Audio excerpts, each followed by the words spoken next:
And now we're here with my Golgari commander deck. Thelon of Havenwood. He is a 2/2 legendary elf druid.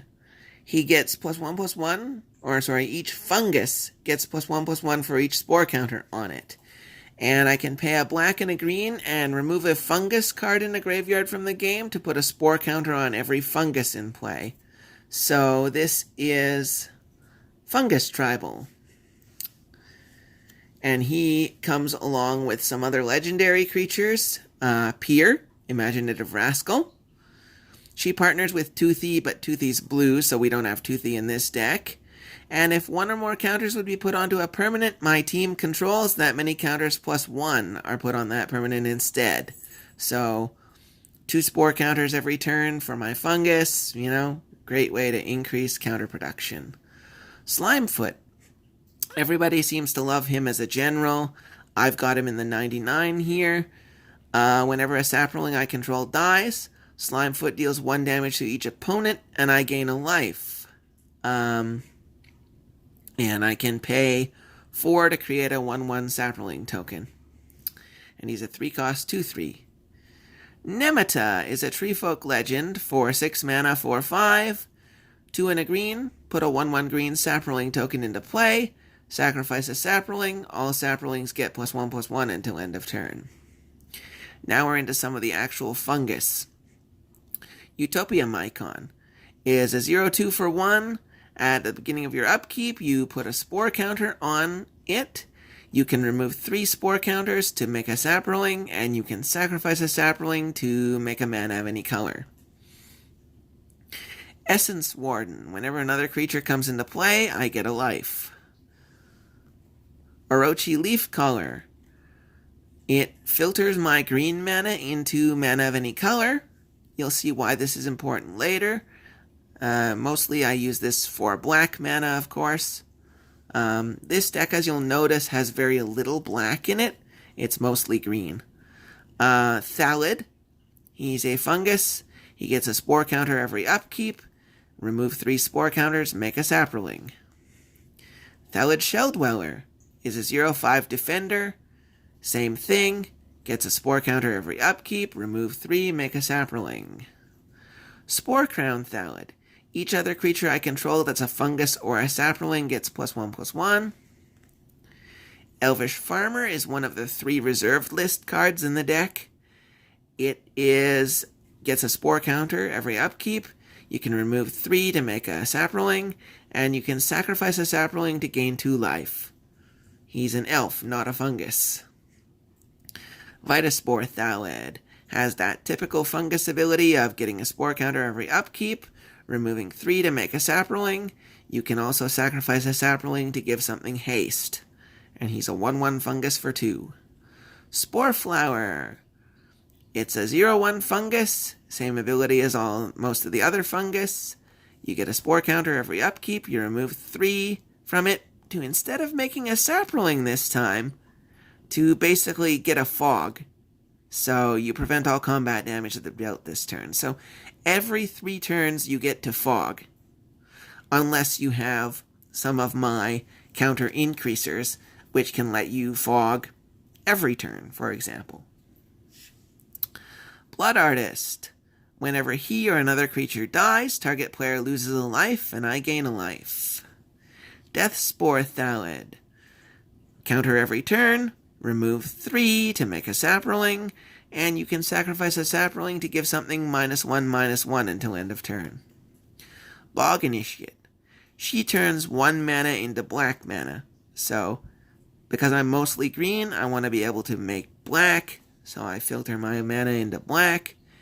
Here's the Winding Constrictor. He's the snake. If 1 or more counters would be placed on an artifact or creature I control, that many of those counters +1 are placed instead, and if you would get a counter, you get that many counters +1 instead. So he's bad if I'm facing Infect, but otherwise, him and Pier, and I get to fog every turn or make a sapling every turn from my doohickeys, my fungus.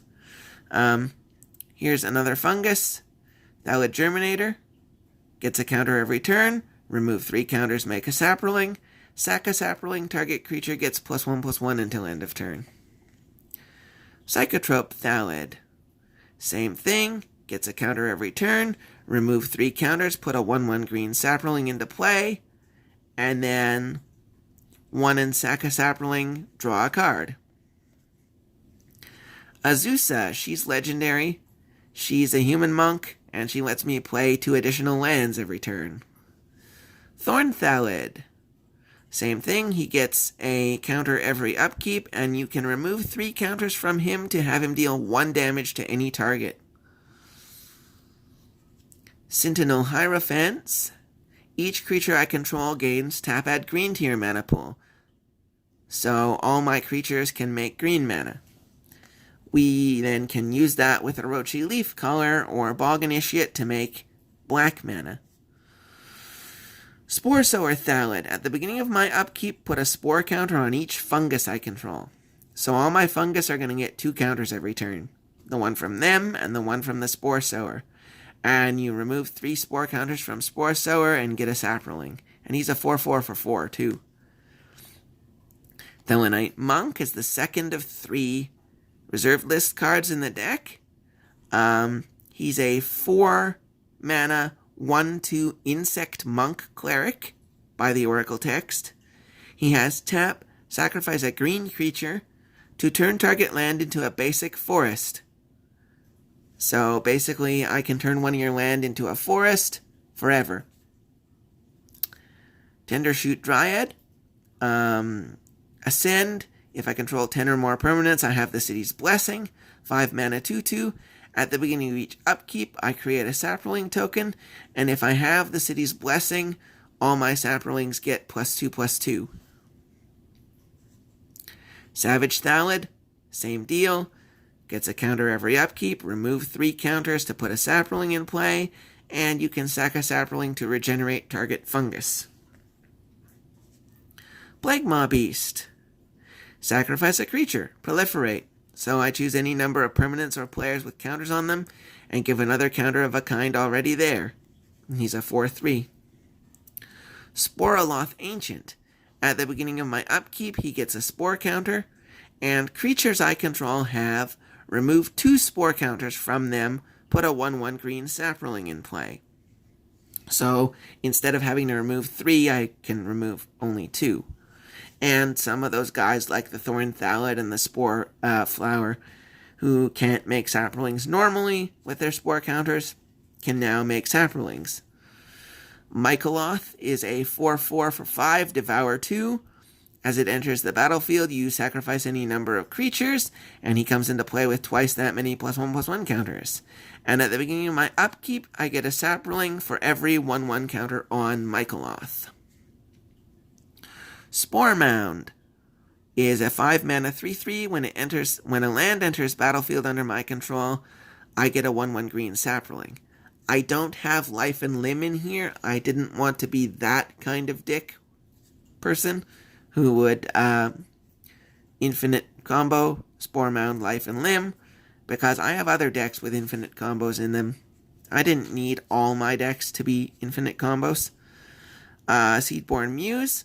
I get to untap my permanents at every upkeep. Here's why we filter our mana into black a lot of the time. Because we have Pontiff of Blight. He has Extort. And he gives all my other creatures Extort. So whenever I cast a spell, I can pay white or black, hybrid. If I do, each opponent loses a life and I gain that much life. So if all of my creatures have that, and all of my creatures have tap add green to my mana pool from Sentinel Hierophants, I can Orochi Leafcaller that mana into black, tap a whole bunch of saplings for green, filter to black, and extort a whole bunch of times whenever I cast a spell. Verdant Force. During each player's upkeep, I get a sapling. He's a 7/7 for 8 mana. Bow of Nylea. Attacking creatures I control have Death Touch. 1 and a green and tap. Choose 1. Put a +1/+1 counter on target creature, or Bow of Nylea deals 2 damage to target creature with flying, or I gain 3 life, or put up to 4 target cards from your graveyard on the bottom of your library in any order. It's really good. It does a lot of varied things. Sylvan Library. Draw 2 cards, then choose any 2 cards in your hand drawn this turn. For each of those cards, pay 4 life or put that card back on top of your library. And this happens only during your draw step and only once each turn, obviously. It lets me get extra 2 draws, but I have to pay 4 life for every one of those 2 draws I want to keep if I draw them. Cryptolith Rite. Creatures I control have tap, add a mana of any color to my mana pool. Turns my saplings into mana dorks. Good with Pontiff of Blight. Cover of Darkness. You choose a creature type, fungus, sapling, whatever, and all of those creatures get to have fear. Night Soil. Remove 2 creatures in any graveyard from the game for 1 mana, and put a sapling into play. So, it's graveyard hate. Fungal Bloom is the last of the reserved list cards in this deck. It is 2 green mana for an enchantment, and it has green. Put a spore counter on target fungus. Spider Silk Armor makes all my creatures +0/+1 and reach, so that my saplings can block flying dudes. Rites of Flourishing. At the beginning of each player's draw step, they draw an additional card, and each player gets to play an additional land each turn. Fecundity. Whenever a creature is put into a graveyard from play, that creature's controller may draw a card. Words of Waste. The next time you would draw a card this turn, each opponent discards a card from their hand instead, for 1 mana. So, I can use Sylvan Library and replace the extra 2 Sylvan Library draws with Words of Waste activations and not have to pay 8 life to keep the 2 cards from Sylvan Library. I just make you discard 2 cards. Into the Woods. At the beginning of your upkeep, look at the top card of your library. If it's a land card, you can put it on the battlefield. Parallel Lives. If an effect would put 1 or more tokens on the battlefield under my control, I get twice that many tokens. Abundance. Now here's the real thing for Sylvan Library. I can take the 2 extra Sylvan Library draws and replace them with Abundance triggers, where instead of drawing a card, I may choose land or non-land and reveal cards from my library until I reveal a card of the chosen kind. Put that card in my hand and all the other cards on the bottom in any order. I have to also replace my draw step draw with this so that I haven't drawn any cards, so that I'm not forced to put back any or pay any life into Sylvan Library. It's basically draw 3 cards of whatever land or non-land I want per turn. Grave Pact. This is the 8th edition art, which I like better than any other Grave Pact art, regardless of the fact that it has a white border. Whenever a creature I control is put into a graveyard from play, each other player sacrifices a creature. Doubling Season. This is about a $40 to $60 card now, but I paid $60 in 2006 for a playset of Doubling Season for my fungus deck I was building for Time Spiral Ravnica Block Standard at the time. So if an effect would put 1 or more tokens in play under my control, it puts twice that many into play instead. If an effect would place 1 or more counters on a permanent I control, it places twice that many on that permanent instead. So I get to get a lot of counters mega fast. Verdant Force is one of those make me a enchantments. It turns me Verdant Embrace, It turns me into a Verdant Force. You put it on a creature, they get +3/+3, and has at the beginning of each upkeep, you make a green sapling. Lost in the Woods. Whenever a creature attacks me or a planeswalker I control, reveal the top card of my library. If it's a forest, Remove that creature from combat, then put the revealed card on the bottom of my library. Deadbridge Chant. When it enters the battlefield, I put the top 10 cards of my library into my graveyard, and at the beginning of my upkeep, I choose a card at random in my graveyard. If it's a creature card, I put it onto the battlefield, otherwise it goes in my hand. Sprout Swarm is one of the very few instants and sorceries in this deck. It has Convoke, so you can tap your other creatures to help pay for it. It has Buyback, so you can pay additional mana and buy it back into your hand. And it just makes a 1/1 green Saproling token.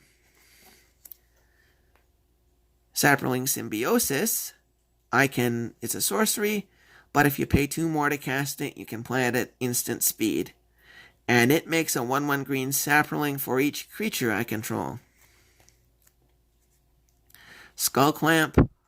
What deck with a lot of 1/1 tokens wouldn't want a Skull Clamp? +1/-1 for equipped creature. When equipped creature is put into a graveyard, draw 2 cards. Sol Ring. Contagion Clasp. When it enters the battlefield, put a -1/-1 counter on target creature. 4 mana and tap. Proliferate. Illusionist Bracers. Whenever an ability of equipped creature is activated, if it isn't a mana ability, copy that ability and choose new targets for the copy. Golgari Signet. I get to get black and green. Golgari Cluestone. It's a mana rock you can sacrifice to draw a card. Golgari Keyrune. It becomes a 2/2 black and green insect with Death Touch until end of turn. Chromatic Lantern makes my lands have tap add a mana of any color to my mana pool. Druidic Satchel. You pay 2 and tap, remove the top card of your library from the game. If it's a creature, you get a 1/1 Saproling token into the battlefield. If it's a land, you put it on the battlefield under your control. And if it's a non-creature, non-land, you gain 2 life. Contagion Engine. When it enters the battlefield, you get a 1/1 a -1/-1 on each creature target player controls. It's 6 mana. It's 4 proliferate, then proliferate again. Now we have some land cards. Urborg, everything is a swamp. Verdant Catacombs, it's a fetch land. In Golgari colors. Jund Panorama, you can search for a basic swamp, mountain, or forest. Evolving Wilds, you can sack it to find a basic. Terramorphic Expanse, you can sack it to find a basic. Reliquary Tower, you get infinite maximum hand size. Opal Palace, you get to make a mana of any color, and if you spend it on your commander, he gets a number of +1/+1 counters for every time you've cast him already this game from the command zone. Command Tower, you get a mana in your commander's color identity. Ghost Quarter, sack it to destroy a land, and the land's controller gets to find a basic. Blooming Marsh is your fast land, enters tapped unless you control 2 or fewer other lands. Overgrown Tomb. This is signed by Stephen Belladine at PAX 2016 as well. He was signing cards. It's your Shrock land. It enters tapped unless you pay 2 life. Woodland Cemetery is your check land. It enters tapped unless you control a swamp or a mountain. Temple of Malady is your Scry Temple. It enters tapped, but when it enters, you get to scry. Llanowar Wastes is your Pain Land, Apocalypse. It makes a colorless mana, and it makes a black and a black or a green, and deals you a damage. Guildgate is a gate. It enters tapped. It makes black or green. Golgari Rot Farm. When it enters play tapped, you have to bounce a land you control in your owner's hand. It's your Guild Carew, but it makes black and green. Twilight Mire is your filter land. It's the most expensive, when I bought it anyways, of all the filter lands. It turns Golgari hybrid mana into black, black, black, green, or green, green. Pine Barrens is your enters battlefield tapped pain land out of Tempest. these are all getting removed from the decks at some point and replaced with something better, because, I mean, enemy color tap pains, not so good. And then we run basic land that are all from Time Spiral. We run a lot of forests, because we're basically just green. And then we have 3 swamps, because all of my dual lands can provide most of the black that I require. And as you saw, most of the deck is indeed green. So that is Don't Truffle With Me, my Thelon of Havenwood Fungus Tribal Commander. And as a bonus to this video, I'll also show you off the custom Saproling tokens I printed. I'm going to get them printed again better, on better paper, with better ink. My printer's ink was running low at the time, and this one is sort of not cut very well. But what I did is I went in Google, and I did a search for fungus, and took the first 50 different pictures of fungus that were not like fungus on somebody's foot. You got my attention. Pardon that notification sound. And I just used Magic Set Editor to make 50 custom saprolings with various kinds of fungus on them. I am also working on some token sets to go with my other decks, but as far as the decks that we've seen so far at this point today, the only real tokens that would be needed are 3/1 haste elementals and Bloodforged Battle Axe copies in Godo. So none of my other decks are as token focused as Don't Truffle With Me, which is the most token centric of all of my commander decks. So as you can see, there's 50 different cards here, all with their own separate little different types of mushrooms, fungus, more fungus, more fungus, more fungus. So that's all 50 different custom Saproling tokens. My goal is to get my tokens eventually printed, like I say, via some sort of a card printing service that will print them in a much higher quality than what I did at my house the day that I printed them rapidly for a game. Anyways, have a good night, and or a good day, I should say, and thank you for watching.